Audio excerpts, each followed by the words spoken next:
So let's start, sir. Okay. Yeah, sure. Good evening, India, and good evening, Armenia. In this Planet Talk education series, today we have a webinar on subject of UWC education model and UWC Dilijan. We'll also discuss like a brainstorming on the future of education in the same session. And today we have a special guest from Armenia, Mr. Gabriel. So, sir, welcome in this Thank you. webinar. Uh, Thank you very much. Gabriel is born in Spain. Upon graduating from Malang University, he started his career in 1996 as an assistant lecturer at the Modern Languages Department at the University of Northumbria and Newcastle, UK, before returning to this alma mater as an assistant lecturer at the English department. In 2002, he moved to Singapore to work at UWC Southeast Asia, where he was a Spanish and theory of knowledge teacher, deputy house parent, head of theory of knowledge and boarding, community senior house parent. In 2011, he moved to UWCC's East campus as the founding director of boarding.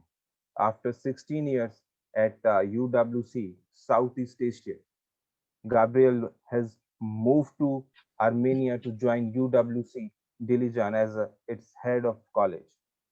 Gabriel is a graduate of the Malang University and completed graduate certificate in pedagogy at Madrid University, a graduate certificate in business, leadership and management at Curtin University, Australia, a master in education and ICT, and is currently doing the MBA Education Leadership International at UCL's Institute of Education. He is an IBO workshop leader as well as a reader and visit member. He volunteers with the Council for International Schools as a team leader and application reader. Welcome, sir. Again, welcome in this seminar. Thank you, Abhishek. Before starting this session, I will brief about India-Armenia relation. If we go in the historical background, according to literacy evidence, India's settlements in Armenia existing as early 149 BC. The Armenian College and Philanthropist Academy in Calcutta is a prestigious national institute of Armenians. If we're talking in institution mechanism, bilateral dialogue between India and Armenia is conducted through the mechanism of foreign office consultants and intergovernment commissions and trade, economic, scientific, and technological culture, including education, collaboration, and periodic high-level interaction. The fifth India-Armenia IGC session and Foreign Office consultation will held in Yerevan at on 31st October and 1st of November 2011 respectively. If we're talking about bilateral agreements, India and Armenia signed a treaty on friendship and cooperation on 14th of December 1995 in New Delhi. In addition, there are over 30 agreements MOUs covering diverse area of possible cooperation, such as trade, commerce, culture, tourism, education, defense, science, technology, information technology, etc., etc. If we're talking about a cultural cooperation, India-Armenia Agreement on Cooperation in Culture, Arts, Education, Tourism, Sports, Mass Media, signed in December 1995, provides the framework for culture exchange. If we're talking about Indian community, there are lots of Indian students pursuing in medical education at Yerevan State Medical University. Sir, you will happy to hear that recently India released their National Education Policy 2020 and it has been passed by the Cabinet of Government of India, who has a main point as follows. HRD Ministry now renamed as Ministry of Education. GDP investment in education to increase from 1.6 to 6%, focusing on gross enrollment ratio It will be increased to 50% by 2035. By 2030, one large multidisciplinary college in every district. Vocational skills to be taught. Internships will be included from class 6, and academic bank of credit to be established, and importance of practical assignment, skill development, etc., etc. This is a kind of policy we have just released by the Indian government. At last, sir, I will introduce about our organization, what exactly we are doing. I am sharing a presentation.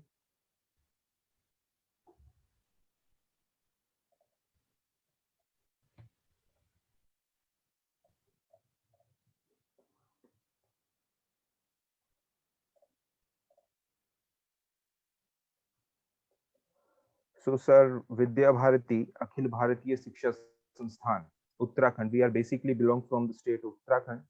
This is the kind of a leading education chain in Uttarakhand. In all India, we are running around 12,500 schools. We are non-governmental organization and one of the biggest organization education in the world. We are working from 1952. Our first school is opened in Uttar Pradesh. And if we're talking about the Uttarakhand, we have a 652 schools in Uttarakhand. We are having around 1 lakh 20,000 students and 6,000 teachers. We are also running an initiative is called Planet School. This is a unified education platform for the planet, and kind of working with the technology for peace. This is the kind of vision and mission of this project. If we're talking about the feature of this project, so we are creating a Planet School digital ecosystem. This is a open platform where we connect all the schools, teachers, students, parents, and open for society at large. The second pillar of this application is a school infrastructure upgrade. We are creating a living learning space like kind of classroom designing, like we have a jungle based classroom, live classroom, theme based classroom. And third is pedagogy upgrade, where we are working in exposure, knowledge, skills, etc., etc. Right now, we have 652 schools of Uttarakhand and 25,000 schools of government of Uttarakhand, where where we are trying to implement this project. This project is nominated for UNESCO in 2015 by the Government of India Education Department. If we're talking about the more in the Planet School project, it's kind of digitalize and connect all the schools, pedagogy research center, design and manage new pedagogies, content development, development of new age content, Vedic patriotic learning materials in digital and physical forms. Training and implementation, we are going regular basis training to the teachers of our schools and where we are implementing that project. We are also working on a model is called Satvam, modern for children of poor economic background, because in Uttarakhand we have around 70% mountain region. We are also working India China border and India Nepal border. These are some images. We are around working with the 15 nations in the India, including Estonia, Finland, even Russia, even Canada, and etc. etc. And those students in India and creating some kind of language content, multilingual in French, in Korean, and different languages. This kind of general session with different nation, like in images, so in Japan, in Estonia, and and their teachers come in our schools for teaching and some kind of educational activity. Thank you so much, sir. These kind of things we are doing now, sir. I welcome you to Thank you. giving us guidance and kind of new things which we can implement in India in our school. So over to you, sir, Mr. Garden. Thank you very much, Abhishek, for your kind introduction and for sharing about Planet Talk and those fascinating schools. My name is Gabriel, and I'm going to be sharing a presentation with you. So I'll be changing the screens now. Yes, sir. So today I'm going to be sharing with you information about the UWC education model and UWC Diligent. My name is Gabriel Ernesto. In Spain, you have two names and two surnames, so Abad Fernandez. You may have heard about UWC, but where is Diligent? So I thought I would start showing where Diligent is, and you can see in relation to India. As Abhishek was saying, there's over 2,000 Indian students of medicine in the State University in Yerevan here, so there's a very strong Indian presence. You can go to Yerevan and have an Indian meal. There's several Indian restaurants. Diligent is a very special place. When the school was founded, our founders wanted a place that would convey the linking of different cultures. And Diligent is an historical city in the ancient Silk Road, so connecting China, Europe, the Middle East, and Russia. Beautiful place. I'll show you more in a moment. That's the school I have the privilege and the pleasure of leading. And actually, you can see my office in one of those windows.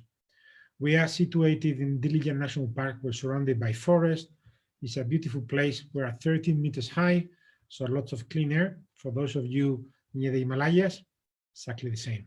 Clean air, altitude, and nature. UWC stands for United World Colleges, and that's a bit of a misnomer because we're not university colleges, we're schools. But the first one was created as a college. It's Atlantic College that opened in 1962 in Wales, near Cardiff, and the name stuck, United World Colleges. And this is our mission statement, which I want to break down so we can start with that. There's lots of schools in the planet. There's over 11,000 international schools, for example, today. But even what they mean by education is not clear. A UWC education, from the beginning, is a force. And how can you tell what is a force? By the impact. You can measure the wind. You can measure the heat of the sun. There is a consequence. There's an impact. And UWC is not education in itself. It's for an education that hopes to create an impact doing this, uniting peoples, nations, and cultures. The origin of UWC comes in this aftermath of the Second World War. Kerhan, a German pedagogue, was in a meeting of NATO, actually in France. And he was sitting at a big table full of diplomats, and he looked around the room and thought, these are the people that made the world into the mess that created the First and Second World War. How can they be the solution? And he had an eureka moment in which he thought, if I could get to them when they were young, when they were still not fixed in their mindsets, we could create bridges across all of them instead of conflicts. And that's where UWC comes from, because our aim is to hope to develop citizens, students, young people who work for peace and a sustainable future. We all are aware of the consequences of the development in the 20th century. It is fantastic that we have a lot less people in poverty than we had at the beginning of the century. Average age has increased, there's less disease, less sickness, but at the same time, the planet is suffering. So there has to be a balance between the personal and the community. And there has to be peace. It is true that we haven't had a third world war, but there's been conflict since the Second War started at different levels, but something needs to change. So UWC has a very clear set of values, and you can see there a snapshot of our community celebrating our difference, our diversity. But I will come back to that in a moment. We believe not only in international education, but also intercultural. You can have students from many different nations that wear the same clothes, listen to the same music, use the same computer, and watch the same movies. They are actually monocultural. We believe that you need to learn about the other. India is a multicultural society where you can experience different religions, ethnicities, languages. That's a richness, but many students come from monocultural countries like Armenia, where almost 95% of the population is Armenian, from the same ethnicity, with the same language. So they don't have the luxury of being exposed to that diversity. And therefore, to be able to celebrate the difference, that we all have different beliefs, you eat different things, you celebrate things in different ways. And actually, sometimes you celebrate in the same way, and then you understand what there are connections. We are about the personal responsibility and integrity. The truth is that as a planet, we are what we are today because of individual choices. It's very easy to blame the politicians, but we are all responsible for the society, for the planet. So it's all about individual choices. And that's why we want to develop a sense of personal responsibility and personal integrity. We have to be who we are. That's connected with mutual responsibility and respect. I am responsible for those around me, even if I don't know them. So that sense that I am who I am because of who we are, the African word Ubuntu is connected to the EWC philosophy. And all of this is permeated by a sense of compassion and service. Yes, we are better off than our grandparents were, but there's still a lot of need of people who are not as fortunate and who need our service, our duty to contribute back to society because we receive so much. You can imagine that respect for the environment is very directly linked because of our mission statement with that sustainability. And we want to make sure that we're not only pragmatic and looking into the here and now, but that we also have a sense of idealism, how we would like things to be. So we're trying to achieve a balance between Plato and Aristotle, the world of ideas and reality. To do that, there has to be a challenge. And I'll go back to the challenge at the end of my presentation. And there has to be a force, means action and personal example. So we're all expected to contribute with what we do, what we say, what we write, and with our own personal example. Very quick look, there's 18 UWC schools throughout the planet. You can see the locations there. They start in Europe and then expanded. The last school was UWC East Africa, opened in Tanzania, and we're hoping to continue to develop. You can see there's one in India, it's near Pune. UWC is about 7 educational principles, and they were principles that were developed by Kurt Hahn and his followers. And the first one is about a diverse college community. You can see a photo there of a group of our students exploring an Armenian monastery, a beautiful place. And you can try and count how many different nationalities, cultures you see represented. From India to Peru, from the United States to Holland, from Russia to Lithuania, Spain to Namibia, just to mention a few. But diversity is not just in terms of passports. As I said earlier, you can have different passports and actually think the same. Our socioeconomic diversity is part of the UWC experience. So we have students who can afford to pay the fees to come here, and we have students who have fully funded scholarships to come here. So we can have diversity also along the social continuum stratum. It's not an international education like many schools. A school can be international because it is a British school in an Indian town, and they expect students to study the British curriculum and to speak British English. We are about intercultural understanding. We have students from Turkey, having had a conflict for years with Armenia. We have Israelis and Palestinians. We have Iraqis and Iranians. We have students from different areas of Belgium, for example, French-speaking and Walloon, Flemish speakers, because we want to develop a genuine concern for the other. It's not about me, me, me. It's about we, it's about understanding. And to do that, you need to have shared life experiences. You need to be able to cooperate. It's not just about learning together. It's about living together. That's why our school is a residential school. We have 225 students, all of them living on campus. They come from 80 different countries, and they're supported by 35 teachers from 15 different countries. Physical fitness and a healthy lifestyle. I'm sure you've seen all those means of humankind progressing and then starting to regress. All of us hunch down right in front of our computer. Mens sana in corpore sano. The Latins already said that you need to have a healthy mind in a healthy body. Otherwise, there is an imbalance. That's something that's part of the Indian culture with yoga and the Vedic, and trying to make sure that there's that proper balance in the development of the person. Community interaction is essential for us. Going back to that Ubuntu African, I am who I am because of who we are. You can see a group of students and staff there enjoying an Armenian barbecue.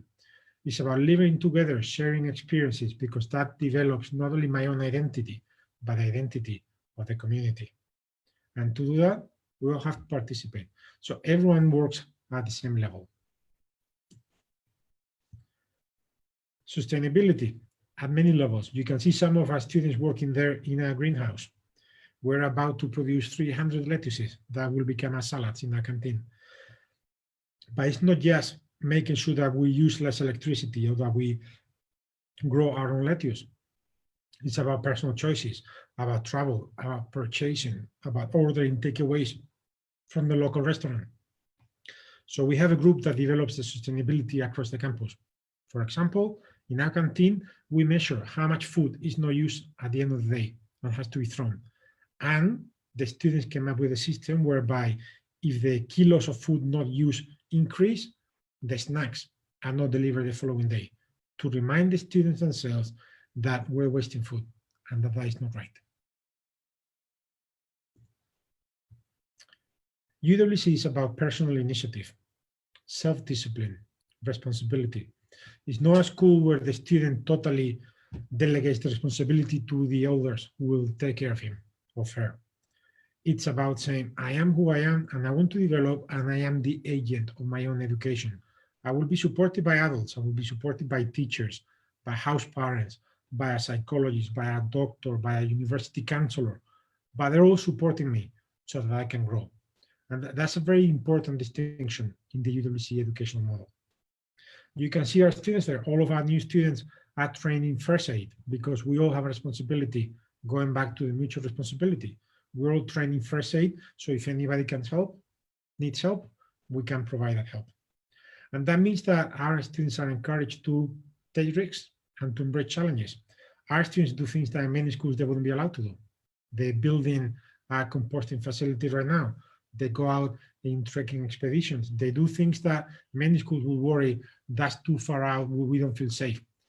But the truth is, to develop as a person, you need to be able to push the boundaries. And that educational principle ends with the reassuring adult presence. It's not students left to their own devices. We're not talking about that kind of model. It's about making sure that's a reassuring adult presence that can act as a mentor, as a guidance, as a friend, even as a psychologist or a guide when needed, by giving the students the opportunity, the independence, so they can be themselves and experiment by being supported. We're all different, and we try to make sure that we can recognize that different students have different skills. You can see some students there building an aquaponics facility. Part of our sustainability link, we're trying to have those 3 ditches you can see there. We'll have water with fish. The refuse from the fish will be used to fertilize plants, and then the plants will be connected again. So trying to do a closed circuit. And then obviously we can use those plants. Lettuces are particularly good in aquaponics. The student may be a brilliant builder and a brilliant person at developing and connecting ideas and looking for sustainable complex systems. That doesn't mean they will be a genius at math or the best sport person in the team. But the important thing is that we all find our talents and development, because we all have different potential. This is the UWC education model, and as you can see, peace and a sustainable future is at the top, because that's the governing principle. Personal example, selfless leadership, courageous action are things that are connected. In order to achieve our aim, we need to do that. And we're not just academic. You can see that academic is only one of the parts of the UWC education model. Service is an essential component. We're all expected to do some kind of service in campus, in the school, and outside the school. We're all expected to be active, to be engaged in academics, to have social relationships, meaning to connect to others, not just to my friends, but to get to understand others beyond my friends. There's a personal element about self-development, about understanding myself so I can understand others, and the outdoor. We're all becoming very digital. There's less opportunities for many of our students to experience the outdoor. So experiencing the outdoor, and Armenia has fantastic opportunities to do so, is an integral part of the UWC Diligent experience. Experiential learning means that we don't want to just do rote learning. There is no point in learning for the sake of learning something that you will repeat back and then forget. If you experience something, you will remember. If you learn how to ride a bike, even if you don't ride a bike for 10 years, next time you get given a bike, it will come back to you very quickly. That is experiential learning, and that's what we're trying to do, infused by the UWC values.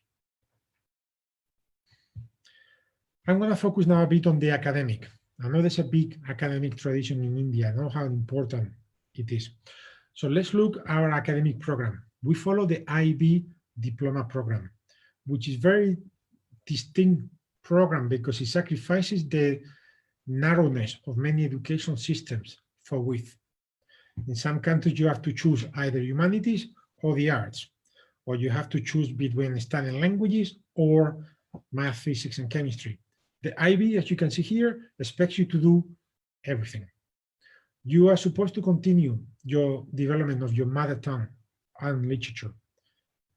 In some cases, we have students who have different languages and they can afford to choose which one. You are expected to learn another language.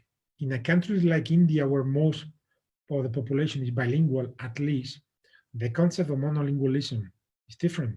But in many countries that are monolingual, being restricted to just one language automatically limits how one sees the world. Ludwig Wittgenstein said, the limits of my language are the limits of my thought.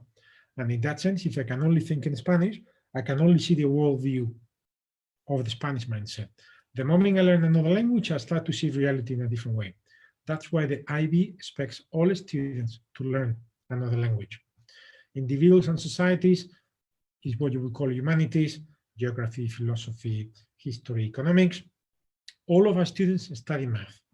Math is a language in itself, and we need math to understand reality. So there's different math courses that you can take, but the IB expects all students to study mathematics. Sciences, the traditional biology, chemistry, physics. We also study environmental systems and societies. You can do computer science. And then finally, the arts. In many educational systems, the arts are separate, and a separate path, independent. In the IB, they're part of the program. So all the students can choose one art subject if they want. And all of this is percolated by the concept of international mindedness. It's about having a mindset of understanding others. The IB chose international. We focus more on intercultural because, for example, in Armenia, a monocultural country, you don't have to experience the international. You can be open to intercultural even here. This connects to what I said earlier, and you can see there's a theme here with the concentric circles, from the UWC educational model to the IB to the idea of the comfort zone. If we stay always in the yellow area, in the comfort zone, if we don't move from there, there will be no development. Some educational systems encourage that. If you're good at math, continue studying math in secondary education, continue with math at tertiary education, because that's what you're good at. That develops a silo mentality. You become very good at just one thing. And that is a problem. So we believe in UWC, and here at UWC Diligent, in working on the optimal performance for some, pushing outside that comfort area into the area where you develop, where you do something for the first time. Many of our students who come here have never experienced the snow. We take them to ski. We make them experience the ski for at least one weekend with an introduction to ski. Even if they decide that they're not going to ski again, pushing themselves, putting the skis on, learning how to use them, and going down the slope for the first time is pushing them into that optimal performance zone. Because some of them will realize, I don't like this. Some of them will realize that they have a sense of equilibrium and speed and balance that makes them native skiers, but they never had a chance. But if they've never been given that chance, that opportunity, that expectation, they couldn't do it. At the same time, we need to be aware of the danger zone. And that's why there is a traffic light in this graph. Because if you push too much, you can break. Elasticity is good, but if you stretch something too much, it will break. So we try to make sure that each student is in that green zone. And that means that you cannot lead one class, you cannot lead one activity with the same expectation for all, because we're all different. We're in different places of our own personal development. And even inside our own lives, we're in different places, different times. Today, I may be feeling fantastic, top of the world. Tomorrow, I may be feeling down, and therefore, I will perform differently. But all of that needs to be put in context so that I'm always pushed wherever I am. How does this connect with the future of education? We believe that we need people today who are open, who can understand different literacies, digital, linguistic, who can navigate across cultures, who know how to eat with a hand in India or with chopsticks in Asia or with fork and knife, to give you a very basic example. We need people who can put themselves in the shoes of the other person, to understand the other, to really try to understand where the other person is coming from, because those skills are essential today. As the world becomes more and more globalized, the distances are becoming smaller, and at the same time, we can see the reaction. The rise of nationalism, the rise of some political parties is an automatic action-reaction to globalization. There were bad elements of globalization, culture, identities being lost. There's a lot wrong in going in the opposite direction. So we want to encourage people who can navigate, who can, like Gandhi said, open all the windows of their homes to all the different winds, but do not let any wind topple them. So have their own identity and who can express rationally what their beliefs are, what the ethical system is, and what makes them tick, but being open to others. And what I will do now is I will stop here so we can have any questions. Thank you. Thank you so much, sir. You have explained about the principle and approaches like physical and fitness, healthy community integration, sustainability, and kind of approaches you have developed in where you are working in UWC college campus. Thank you. Sir, the question is little bit different. Actually, we have collected multiple questions related to technology as we saw your profile. Yes. You have a good experience in ICT, information communication and technology. So, sir, recently, digital education has been extensively used in COVID-19. So what do you think? What changes we require to more success in digital technology or digital education? Yeah, you're right, Abhishek. And here in UWC Dilijan, we had to evacuate the campus last March when COVID impacted them. We realized that, so we had to go digital. We moved from face-to-face lessons to a digital delivery of the curriculum very quickly. And there's a few lessons from that. The first one is education is a very conservative industry. If we think of music, for example, some of us were listening to Walkmans some time ago, then we listened to Discmans, then we listened to MP3s, and suddenly digital music came. And that transformed the music industry. You don't go to a shop now to buy something. From your computer, from your phone, you choose the music you want, you download it, and you have it with you all the time. The same thing happened with the book industry, with ebooks. The same thing is happening with cinema. Netflix has transformed how we watch movies. Sometimes it's easier to stay in your home and you sit in your sofa and you choose what you want to out of millions of choices, instead of having to go to a movie or to switch on a TV channel where you're forced to watch one thing at the time it is and you cannot choose when to watch it. Travel industry, with flights, with Airbnb, all of those industries have been transformed. But education remains still very traditional in the sense of delivery. The sage on the stage, the students in the classroom, they may be sitting in rows, or they may be sitting in a U shape or circle, but the format is the same. With COVID, schools were forced to go digital. And we're all realizing now, actually, some things do work this way. Actually, we can solve students who are in different places, who got different needs. As long as they have access to the technology, they can have access to a wealth of information. So in UWC, across the movement, and here in Dilijan, we're exploring how to make sure that our educational delivery model is not just face-to-face presential. So right now, we have teachers who are teaching subjects. Our Spanish literature teacher is based in Atlantic College in Wales, and she delivers her lessons here. a music teacher is based in Australia. So we want to create an environment where we develop a hybrid model. There's a huge importance in having face-to-face and that kind of interaction. But at the same time, if I can have access to the top expert for a particular subject online, surely it's better to have that than to go for a second or third best option, because I can just not have the person in the room. I also think that families are starting to realize that the traditional value of education is changing. In India, you have the tradition of the IITs, where you need 99% to be able to make it, and competition is fierce, because going to an IIT then automatically gets you a job. So in order to achieve this, I go through all these hoops. I believe that that model is going to collapse. Neither Google nor Apple now require a university degree. Not needed. If you're a coder, if your code is good enough, they will hire you. Without a bit of paper that costs you years and so much money and so on, that's going to upset the apple cart. And that's going to make many families think, is there a different pathway for my child? Google, for example, has developed their own, it's not a university, but it's a university where you can become an expert in user interface in 6 months at a fraction of the cost, and they guarantee you an average salary straight away. So instead of doing computer science at the university and then do a master's and an internship, in 6 months I can become a magi at computer interface, and I can start working straight away. So instead of finishing my degree with a huge debt in the bank that I have to pay back, I can start much younger and I can start increasing. Surely, many of us are going to be thinking, actually, what do I want for my child now, today? From that point of view, I have to confess, I am a technophile. I do believe in the power of technology to transform.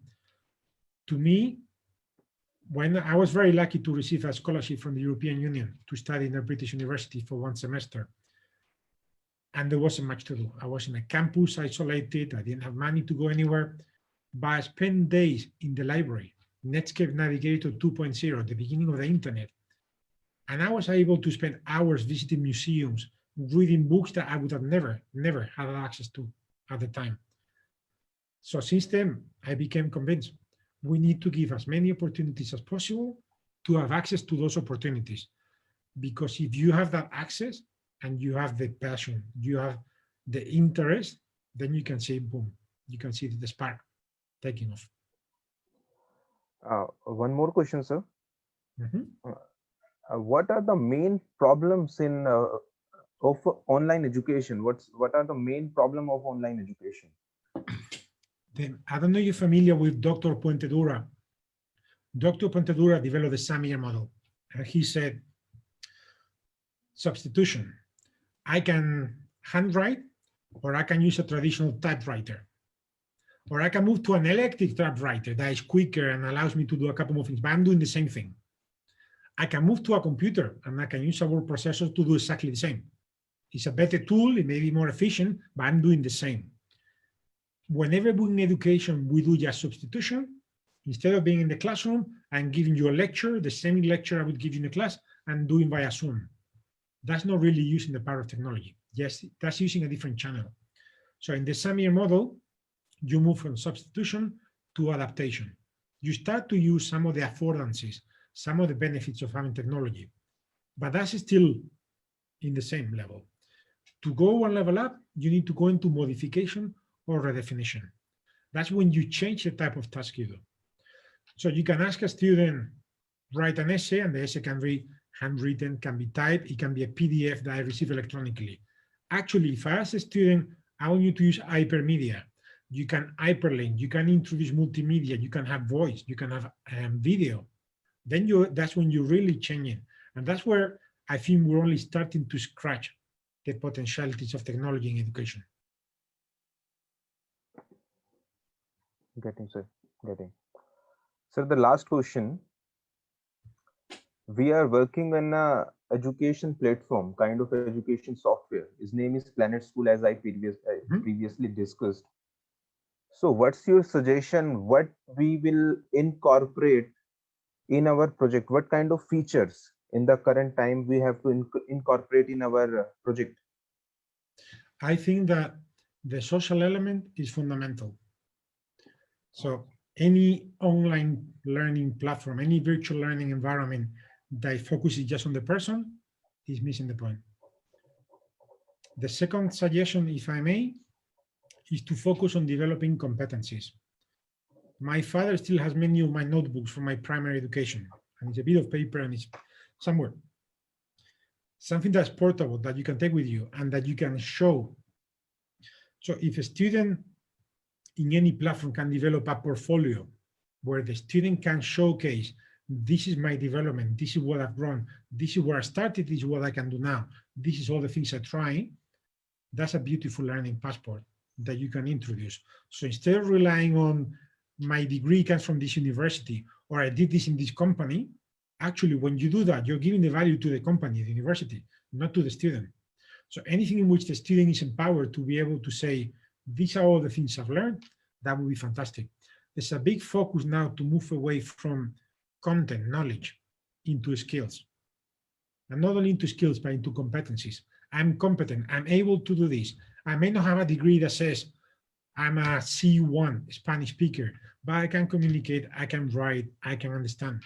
So a focus on developing mastery in the skills, the competencies, and the ability to showcase, I believe they're fundamental. Thank you, sir. Thank you so much. Thank you.